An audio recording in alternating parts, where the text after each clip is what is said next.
We are going deeper into our exploration of the afterlife. Hitherto, we have covered a vast amount. We talked about reward and punishment in general, about the afterlife in general. We briefly touched on Olam Haba, the world to come. We'll still spend a lot more time on this subject soon, please God. We spoke at great length about the soul, the components of the soul, the journey of the soul. And more recently, we spoke about death and judgment. And of course, last time about purgatory and paradise and purgatory. Today, we're going to follow the soul further as it proceeds into heaven. We're going to figure out some more options of where the soul can end up. But I want to begin by adding, call it one more detail from last time. As I was thinking more about the subject of paradise and purgatory, an idea kind of struck me that I want to share with y'all today.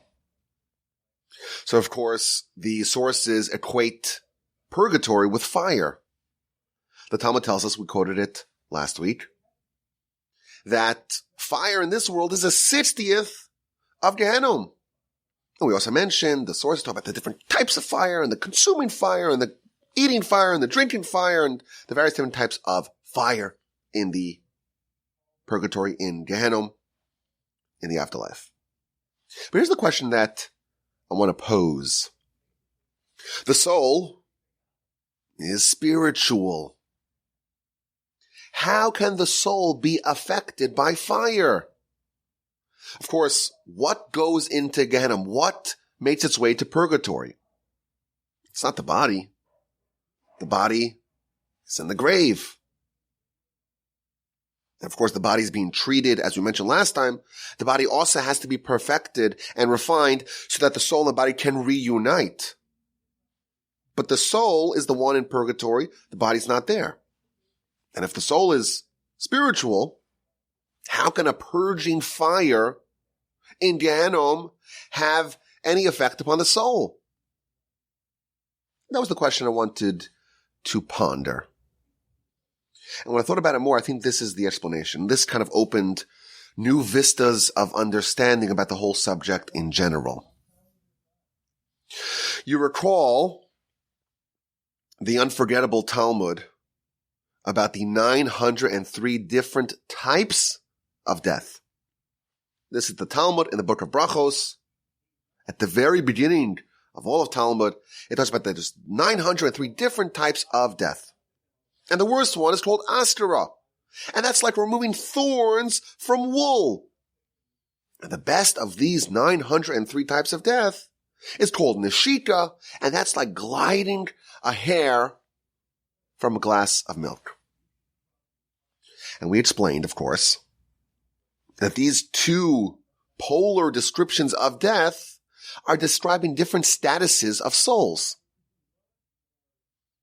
In this lifetime, in this world, a soul can get damaged. It can get sullied. It can get ruined. And that's the nature of life. That's the test of life. In this world, the soul, the heavenly soul, that's like the angels, that's so pure. That soul is paired with forces that are engineered to contaminate it. Now, generally, we call those forces the Yetzer Hara. But there is a struggle, there's a conflict. And we're told that our task is to preserve the purity of the soul. There's forces trying to disrupt the soul, trying to sully the soul, trying to damage the soul. And we're encouraged to try to resist the incursions of those contaminants. Before a child is born, he is adjured, maintain your soul in its pristine purity. Don't give in to the forces trying to damage, trying to sully your soul. And of course, there's a wide distribution of success and failure in humanity over the course of their lifetimes. And at the point of exit of the soul from this world, of the soul from this conflict, souls can look radically different. You have the righteous. They've heeded the instructions. And indeed, their soul is untainted. Separating the soul from its contaminants, it's easy. It's like gliding hair out of milk. The wicked, unfortunately, their soul became helplessly entangled in all those other forces. It was damaged. For them, disentangling the two, it's a nightmare. It's like trying to pull those thorns out of the wool. This Talmud we already talked about previously, and we explained that this analogy is actually giving us a lot of insight. So for one, we pointed out that this analogy reveals what the mechanism of death is. We always thought that, well, death is the separation of body and soul, and the soul is inside the body, and therefore, if you want to create death, you take the soul out of the body. That's what we always thought. In this Talmud, we discover that there's some more nuance here. Death, or the mechanism that actually effectuates death, is not the removal of the soul from the body, but it's really about the removal of the soul's contaminants from the soul. Think about it. The Talmud is talking about 903 different types of death. And the two examples that it gives us are removing alloys from the soul. There are two descriptions of how the contaminants get removed from what is desirable. You want the milk. In the analogy, that's the soul. You want the wool. In the other analogy, that's also the soul. But both have other things mixed into them. And you have to remove those other things. You have to remove the thorns from the wool and the hair from the milk. So the first discovery we mentioned already in the past is that the mechanism of death is to remove the contaminants from the soul, and that paves the path for the soul to leave this world. Now, in my book, I added that, well, if death is just the removal of the contaminants from the soul, how does the soul leave the body? And I speculated that truthfully, the soul would have no problem leaving the body. What the soul covets more than anything else during its tenure here, what it wants more than anything else is to leave, to go back to its roots. In fact, the Midrash tells us that at least in one juncture of life, the Almighty has to appoint angels to prevent the soul from escaping. You put a soul in this world, in this body, surrounded by all these forces that are trying to destroy it. The soul wants to flee. The soul wants to escape. And the Almighty has to appoint angels to prevent the soul from fleeing, from absconding. Absent any other factors, the soul would hustle back to heaven as soon as possible. So why, when we're still alive, why does the soul stay? Why doesn't it flee? Yes, before a child is born, the Midrash tells us that the Almighty appoints angels to keep the soul inside. But what about once those angels leave? The answer is that those contaminating factors, the proverbial hair or thorns, those contaminants keep the soul in place. And therefore, if you want to remove the soul, all you have to do is remove those contaminants, remove the hair, remove the thorns, and automatically the soul reverts back to its initial inclination. Now it's been freed from the forces keeping it here as in H-E-R-E, the soul automatically reverts to fleeing, going back to where it originated from. The soul would always flee back to heaven unless there are angels keeping it here, or there are contaminating factors, the proverbial hair or thorns we call the Yetzer Hara. Unless one of those two are present, the soul right away goes back to heaven. I like to think of this as, two opposite sides of the magnet. If you put a magnet in the opposite direction, they repel each other. The body and the soul, more precisely, the soul and all the other factors, body, Yetzer Hara, all the other contaminants, they are inherently incompatible. They are actively repelling each other. During a person's life, they are only united, they are only bound together because the Almighty decrees that should be the situation. So these two opposites are held in place by those contaminants or the angels previously. And if you remove the contaminants, you pull the hair out, you extract those thorns, automatically the soul returns to its baseline, to its default, and that is to flee back to where it came from. So these are some takeaways from this Talmud. 903 deaths, 903 types of death. Death is the removal of the contaminants of the soul. That's one takeaway. There's another, of course, obvious takeaway, and that is that the status of the soul, or the nature of the soul, that changes over a lifetime. In the analogy, the soul of the righteous is described as milk, the soul of the wicked as wool. What this reveals is that the quality, the purity of the soul after a lifetime of living, that hinges on the nature and the degree of entanglement that the soul was subjected to in this world. Evidently, sins don't just cause entanglement, they also alter the nature of the soul. These are two takeaways from this Talmud. I want to propose a third takeaway that will explain the mechanism of purgatory. It seems to me that there's another point over here, and that is the question of vestiges of contaminants.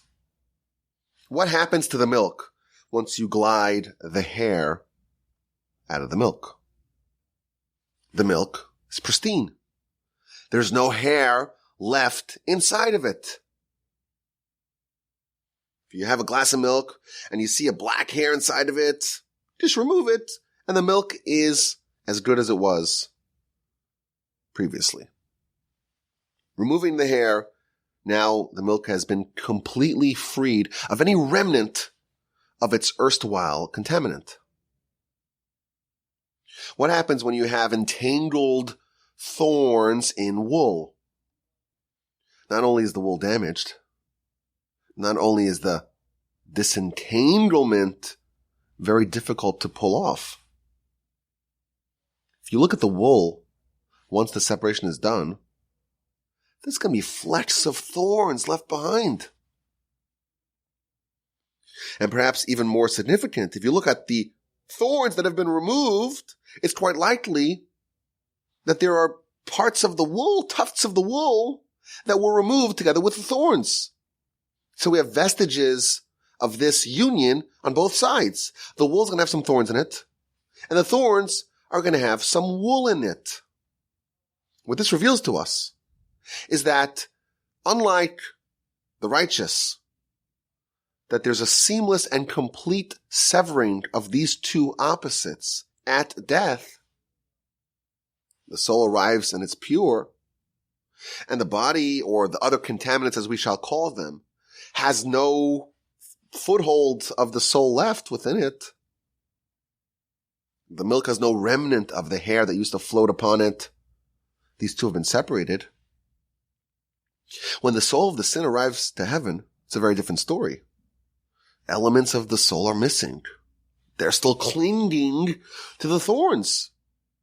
And residue of the thorns, of the contaminants, are still present in the wool.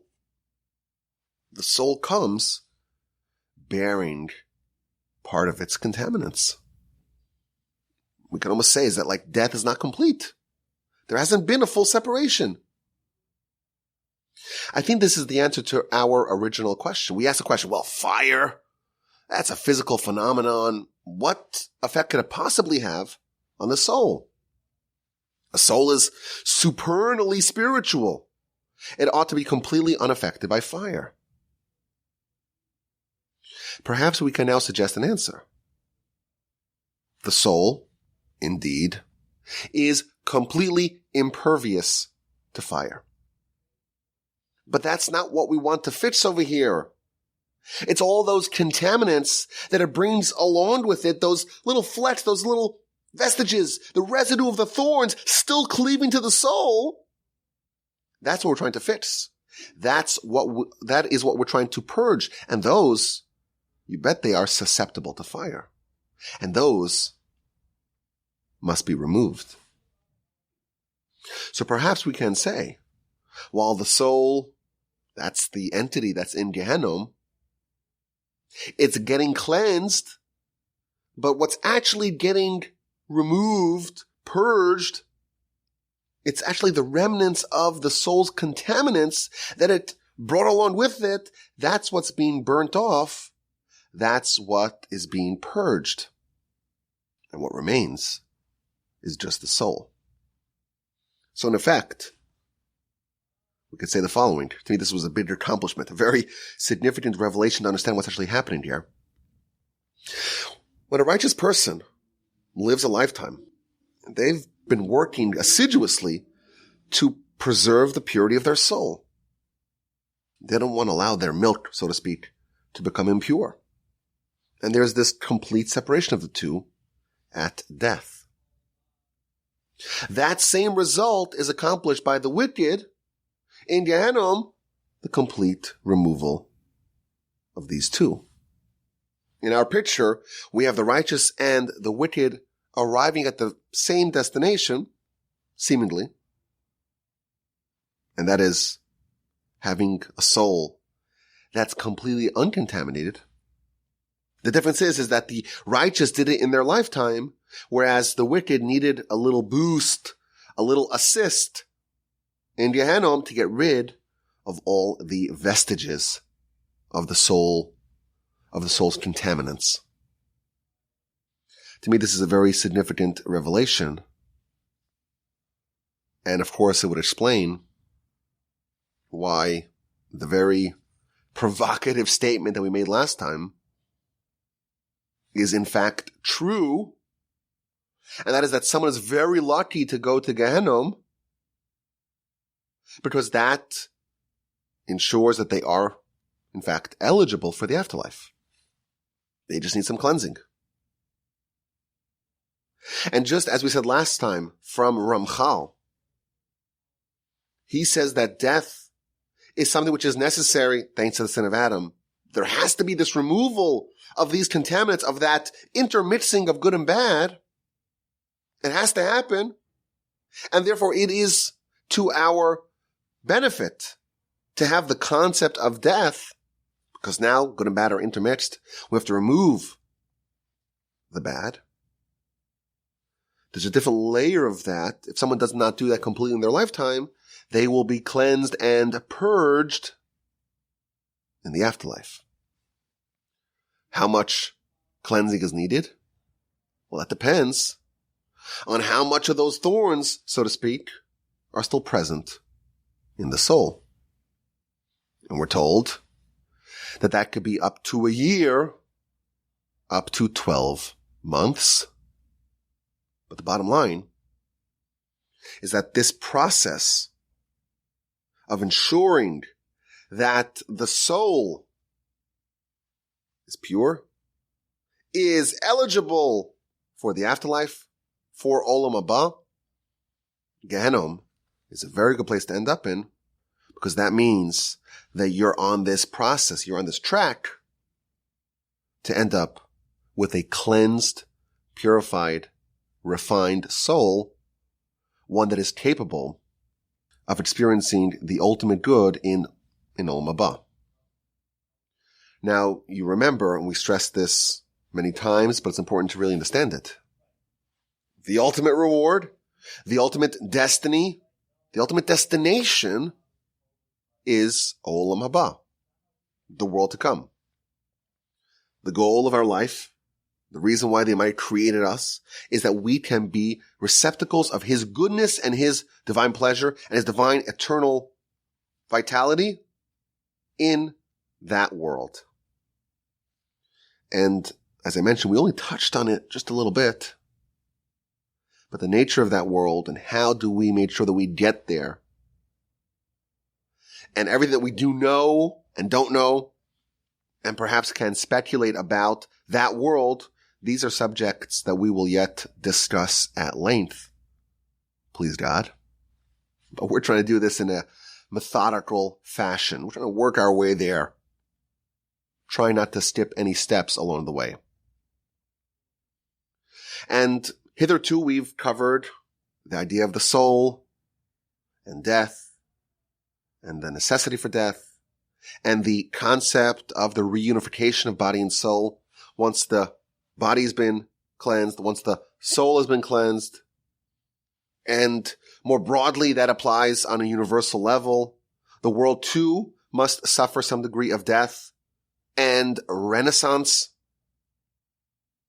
But I want to jump ahead just a little bit to the next subject, that of Olam Haba, because I want to use it to explain the provocative statement that we said earlier, and that is that Gehenom is a really good place. It is an indication of success because it demonstrates, it symbolizes that a person is on the path to Olam Haba.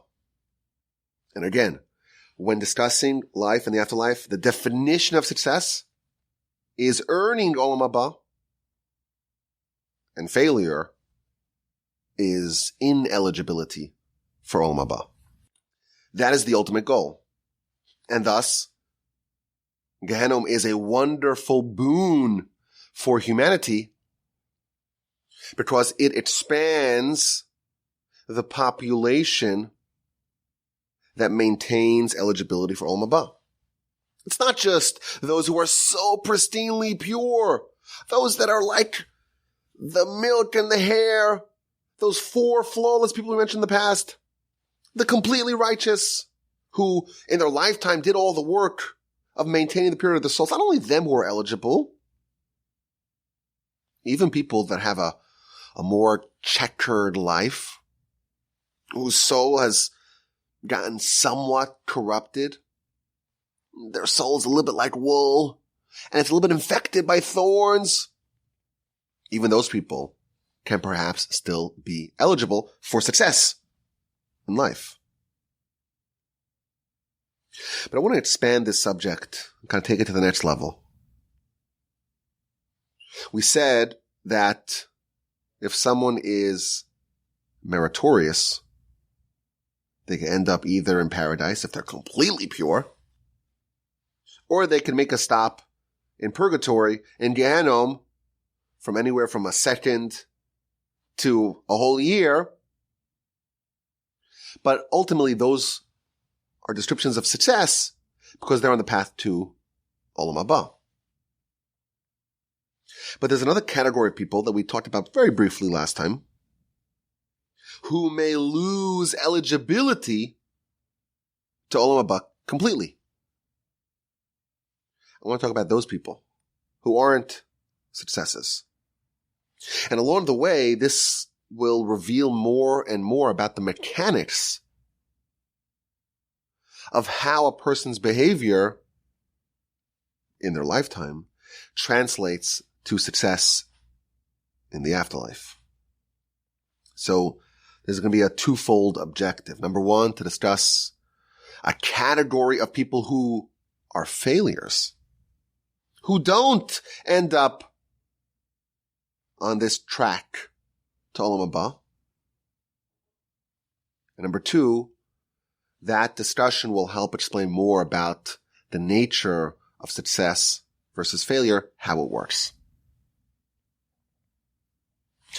And let's start like this. There are different categories of mitzvos and of transgressions. And in the seminal book, the classic work on repentance, The Gates of Repentance, Sha'arei Tshuva, written by Rabbeinu Yonah, one of the great medieval sages, in section 3, gate 3 of his book, he enumerates 10 different levels of transgressions in ascending order of severity. And in each level, in each category, he gives a whole essay on some of the mitzvos that fall under that category. And of course, the book is about repentance, and he argues that, well, if you want to repent, you have to figure out, where you went wrong. And there are 10 different categories of mistakes that a person can make vis-a-vis their behavior and how it's going to violate the will of Hashem and potentially damage their soul. So level number 1, which is the least severe, that's a rabbinic law. And level number 2 is a positive commandment, where the Mises do something, a person rejects that. Level number 3 is a negative commandment, meaning a violation of a transgression, of a prohibition, but one that the Torah itself allows for fixing. Meaning, don't do this, but if you do this, you can fix it like that. That's level number 3. Level number 4 is a transgression that has no deed, no action associated with it. It's like a thought or maybe even speech. Level number 5 is a transgression that has a deed. Level number 6 is a transgression that has capital punishment in heaven, meaning that the courts, the human courts, don't adjudicate it, but it's a severe sin that results in capital punishment by God. Level number 7 is what's called kares, which means spiritual disenfranchisement. We'll talk about that in a second. Level number 8, that's the capital crime cases that are adjudicated by human courts. Level number 9 are the prohibitions that you have to voluntarily offer your life to not transgress. And finally, level number 10 are transgressions that are so severe that if someone does them, they are permanently banned from Olam Haba. So we have 10 different degrees of sin, and that is because these varying activities, they bring about different degrees of spiritual damage that is incurred to the soul as a result of these sins. There's variability here in mitzvos and sins. And the worst, well, level number 10, results in a person losing their eligibility to Olam Haba. When they arrive, they don't just go to paradise if they're completely righteous. Purgatory if they need to be cleansed. They're not a candidate for Olam Haba. They're permanently ineligible. I would encourage everyone to read this section. He lists the common mitzvos that are included in each category. And as a sidebar, the most mysterious level on this list is kares, level number 7. And the Mishnah enumerates 36 different transgressions that result in kares, in this spiritual disenfranchisement. There may be an even more expansive list. Now the term kares, the Hebrew word kares, means to be cut off. And the Torah tells us many times, if someone does this, their soul is cut off. It's severed from its spiritual source. And the Ramban explains this is like a branch of a tree. If you cut off that branch, it's now severed from its roots. And that's symbolic of the soul that has its roots in heaven, and it wants to go back to its roots, but if it's been severed from its roots, it can never return to whence it came from. Now the Ramban has a whole essay. It was actually entertaining to do a whole podcast on the different levels of kares. I thought it would be a little bit off topic, so we made it a little sidebar here. But the Ramban in chapter 26 in Devarim, Deuteronomy, has a whole essay on the 3 different levels of kares. Some transgressions of kares result in a person's body being punished.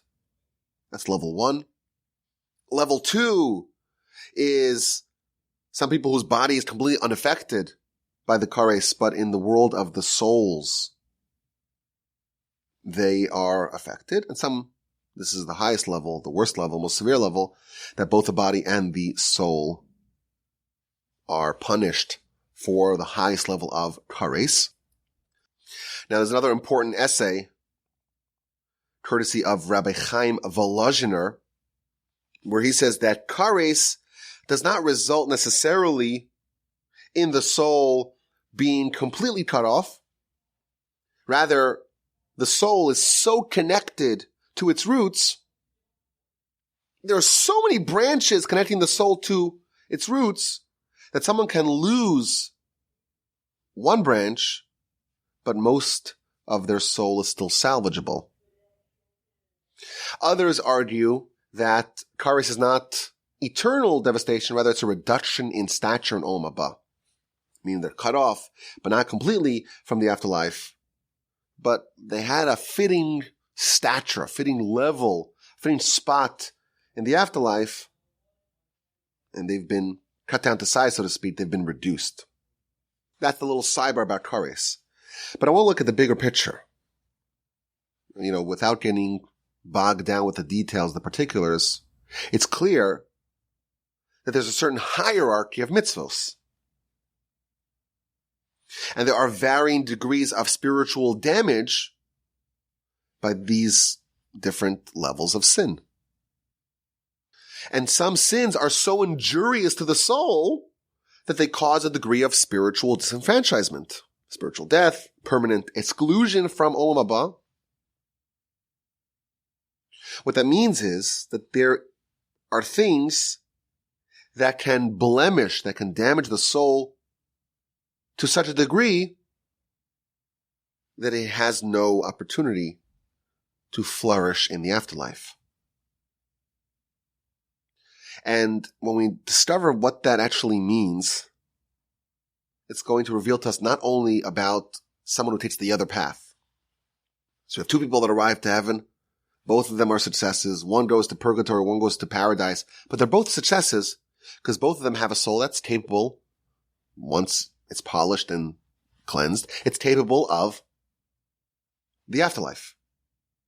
Here we discover that there's another path that is possible, and that is that the soul arrives and it's not eligible. And if we discover why the soul is not eligible, it's going to not only reveal about the nature of that other path, path number 3, if we could call it like that. It's also going to deepen our understanding of the first 2 paths, namely the paths of success leading to paradise or leading to first a pit stop in purgatory. We'll discover not just about why someone is ineligible for the afterlife, but also why someone is, in fact, eligible. This idea is found in many sources in our literature. I wrote about it extensively in my book, and it goes like this. We know there are 630 mitzvos. 248 of them are positive mitzvos. Do this. 365 of them are negative mitzvos. Don't do this. And the Talmud already tells us this is not a random number. Oh no, 248 has significance. 365, that's not by chance. There are 248 different limbs in the human body.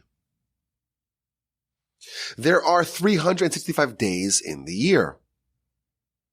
And of course, we've already speculated in the past.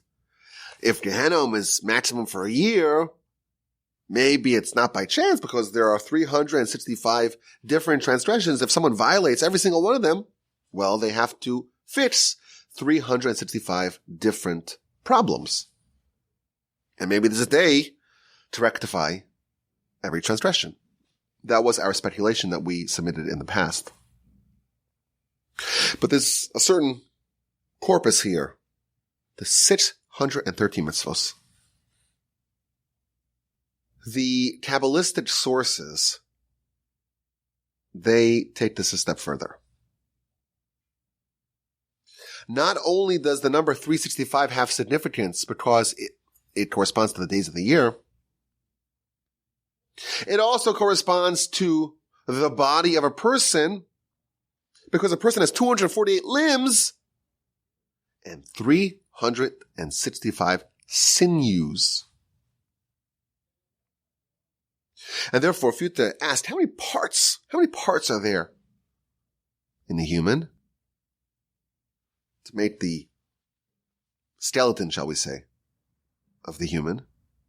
You need 613 building blocks, 248 limbs, and 365 sinews.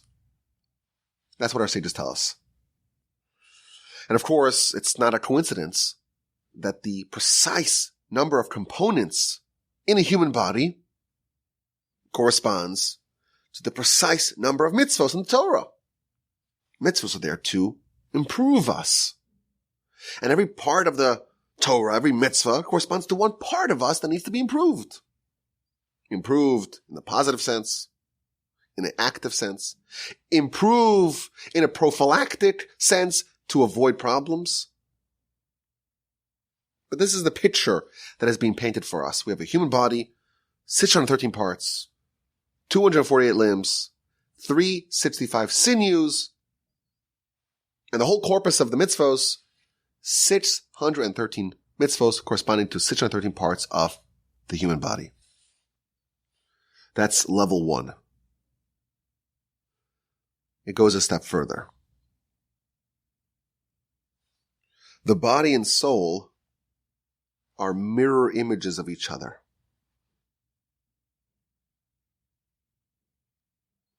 Our sages tell us that the body, that's like a garment for the soul. The soul is who we are, but the soul needs to be clothed. It's temporarily enshrouded by a body in its lifetime. And therefore, just like a tailor who is affixing clothing, who is preparing clothing for a body, you have to measure how long is the arm and how wide is the waist and how big is the neckline and how long are the pant lines? How big are these feet? A tailor makes the clothing match the body that it's clothing. And therefore, if the clothing of the soul is the body, it should come as no surprise that the body is going to be matched to the soul. It's going to be tailored to clothe the soul encased within it. And therefore, if we know that the body has 613 parts, then we also know that the soul also has 613 parts. And the way it works is it's the opposite. It's not like we are a body and we have a soul within us. We are a soul and the body is created and tailored to match the soul that permeates the body.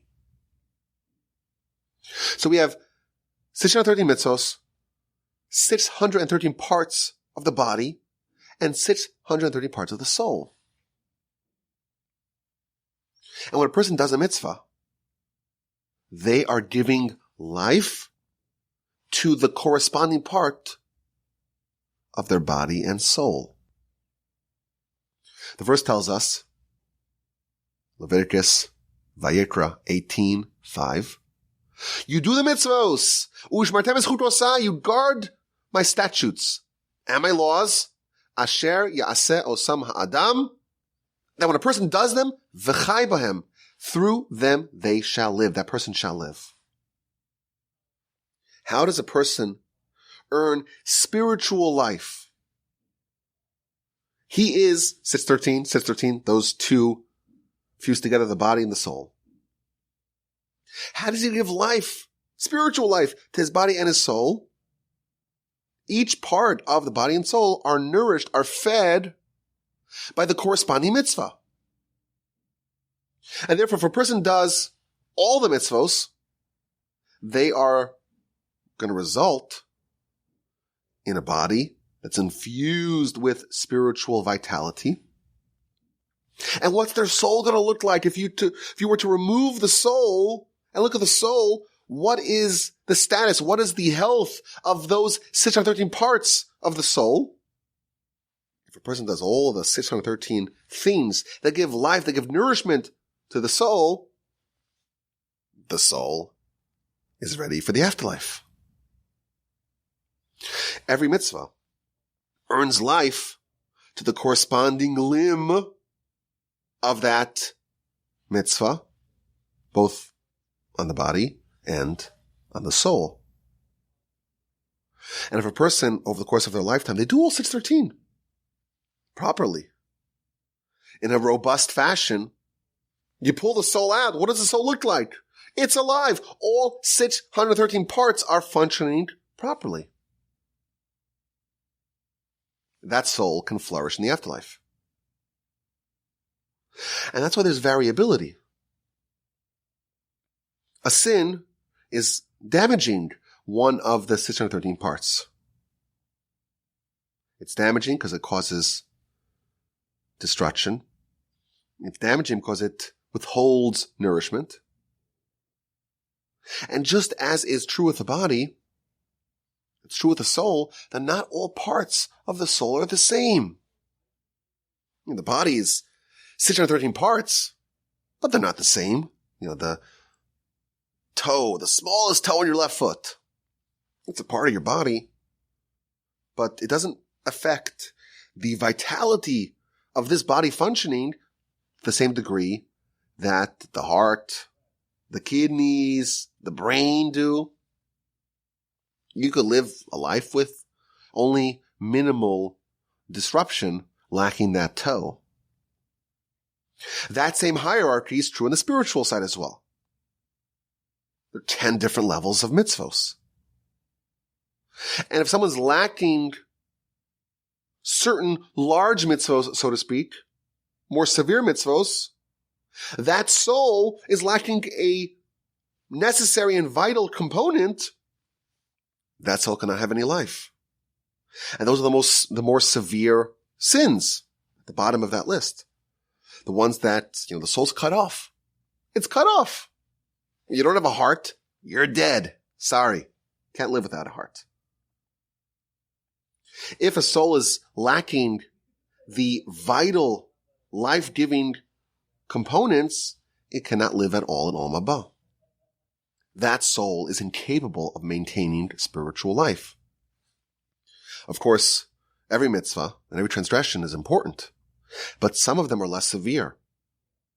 If someone is losing the mitzvah that corresponds to their small toe, they can still have spiritual life. They will be a spiritual cripple in the afterlife, but they could still have life. And this idea relates to the understanding of mitzvos more holistically. You could have someone with impaired functionality in their physical limb.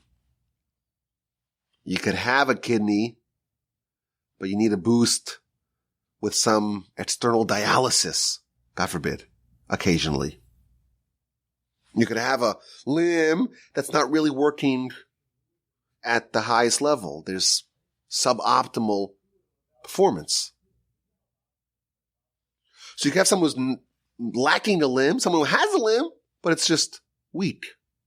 And that, of course, applies to our spiritual halves as well. You could have a spiritual limb, but it's not really functioning at the highest level. And that's the idea of quality of a mitzvah. If someone does a mitzvah with all the meaning and all the devotion, all the dedication, and it's difficult, they do it nonetheless. They are creating a spiritual counterpart limb that's going to be really strong and robust. And for eternity, that limb will have that robustness borne about by that mitzvah. I will remind y'all of what we said many moons ago, that there are some mitzvahs that are like a multivitamin. A panacea, if you will. Torah study is such an important component of our spiritual agenda because it affects not just one limb, it affects them all. But the larger takeaway is that the mitzvahs of the Torah are tailored because they are the spiritual recipes that infuse life in all of our 613 parts, both in our body and our soul. And what you look like, your identity in the afterlife, is the result of what you built spiritually with mitzvos. And this explains to us the mechanics of how mitzvos result in success for the soul. And it also explains to us why certain severe sins result in a person taking the other unfortunate path and losing their eligibility to the afterlife. Now, I know a lot of people, they ask the question, give me a list of 613 mitzvos, and let me know which mitzvah corresponds to which part of the body. Give me the list of the 248 limbs and the 365 sinews, and I want to know exactly how it fits out, exactly how it's matched. We're not told the answer. We're not told the breakdown of which mitzvah corresponds to which limb. And the reason for it is because you really need all of them. In my book, I quoted my grandfather, who said in a statement that you never forget, we don't think so much about our fingernails, but no one would voluntarily allow someone to pry one off. And the reason is because we view ourselves as one holistic entity. We're not willing to forfeit any digits. And therefore it's important for us, as I like to say, not to skip leg day. We have to pursue every mitzvah because the goal is to create a fully functioning, a fully operational spiritual counterpart for the afterlife. And therefore, the Torah doesn't say, well, this mitzvah is the one that really is important, because then someone may focus on that and neglect something else. That's what the Mishnah says. We should pursue the easy mitzvah, the more lenient or the lighter mitzvah, as we do the most severe one, because we don't know the reward of mitzvahs. I will point out, as I did in my book, the Maharsha, one of the great commentators on the Talmud,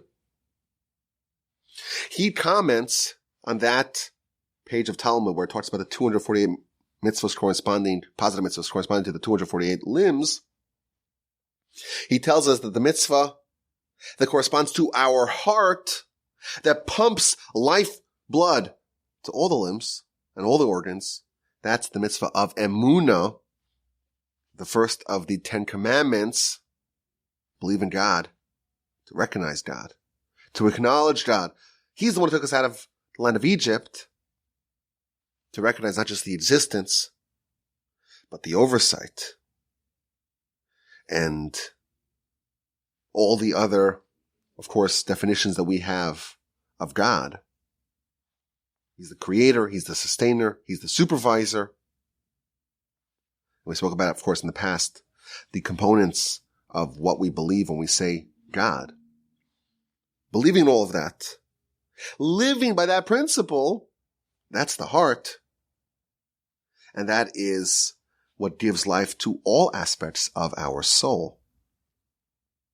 So that's the exception. We know which organ, which limb corresponds to emunah, which one's the heart. But as a general rule, we're not given a definitive guide as to which mitzvah corresponds to which limb, because we really need them all. And the result of these mitzvahs, it's not just like we think of mitzvahs in a very childish fashion. You do a mitzvah, you get a coupon, redeemable in heaven. Mitzvahs are not about stockpiling spiritual credits. They are about creating our identity, creating our spiritual counterpart in the afterlife. So I think the major takeaways from today's talk are as follows. It was a little bit sprawling. It's nice to have this recorded on the podcast in case you want to listen to it again. As I was preparing, I'm like, this is a lot to absorb in an hour. But once you realize that, well, you can re-listen to it. In the past, I've suggested you listen to it 101 times. If you listen to it 101 times, you really understand all the moving parts. But the general takeaways, the principal takeaways of what we talked about today is we learned about the mechanics of the afterlife. Someone arrives after a lifetime, after death, and that's going to look very differently for every person, depending on the nature and the relationship of the soul with its contaminants. Someone arrives after they're judged. Which bucket are they going to end up in? The most righteous, they go straight to paradise, as we mentioned last time. That's a waiting period. They're there to wait for the body to be ready, for the world to be ready. They're there to restore the capacities of the soul that it's going to need once it is reunited with the body. That's the best place to end up. But the Almighty expands the eligibility of those who are capable to earn the afterlife by creating the possibility of post-mortem cleansing. And today we discovered the nature of Gehenna is to achieve for the wicked what the righteous achieved in their lifetimes, the complete separation, the complete purging of the contaminants of the soul from the soul. And I did hint briefly. I want to say it explicitly. I'm not saying that the quality of the soul of the righteous and of the soul of the wicked who have been purged in purgatory, I'm not saying that the quality of those souls are identical. One's the milk, one's the wool, but both of them are going to be cleansed and removed from their contaminants. And both of them will eventually find their way to paradise, each according to their level. And they're there to wait for the body to be ready, to wait for the world to be ready, and to enjoy something akin to the pleasure of Olam Haba. They're not quite ready for Olam Haba. That's after the resurrection. And number two, we talked about the nature of someone who is ineligible, who's found to be ineligible for Olam Haba. And we talked about the various different levels of sin, and now we know why mitzvahs and sins have a direct relationship on the status of our soul in the afterlife, because they are the lifeblood. They are the nourishment. They are creating the vitality of the soul in the afterlife. And therefore, if you have mitzvos, to the degree that you have those mitzvos, that is the degree of vitality of the soul in the afterlife. And if someone is lacking major aspects of their soul, such a soul cannot have life in the afterlife. And it is in the third and most unfortunate of buckets. Next time, please God, we're going to talk about what happens to the souls that are not eligible. What happens to the soul that receives kares? And we're also going to dip our toe in the vast subject of reincarnation. After death, there's the judgment, various buckets, what happens to the body, what happens to the soul, paradise, purgatory, being ineligible. We're going to talk more about that. The souls that are found to be not eligible for paradise, not eligible for purgatory, what happens to them? Where do they go? Can they potentially come back for round 2? I'm a little bit uneasy about the subject because not only is it something which is so mind-bending, the volume of literature on the subject is absolutely vast and completely Kabbalistic. So I haven't yet decided how much we're going to cover. I feel like if we go through all the sources on the subject, we'll be here for a very long time. I think what we'll try to do is get the big picture of what this means and how this works. But regardless, I'm really excited to dig into this. Please God, next time. What a joy to study these subjects with y'all from the Torch Center in Houston, Texas. As always, my email address is rabbiwolbe@gmail.com. I'm looking forward to your questions, to your comments, to your feedback on this subject and all the other subjects that we are covering in these podcasts. Torah 101, Parsha podcast. Listen to them all and send me an email, rabbiwolbe@gmail.com.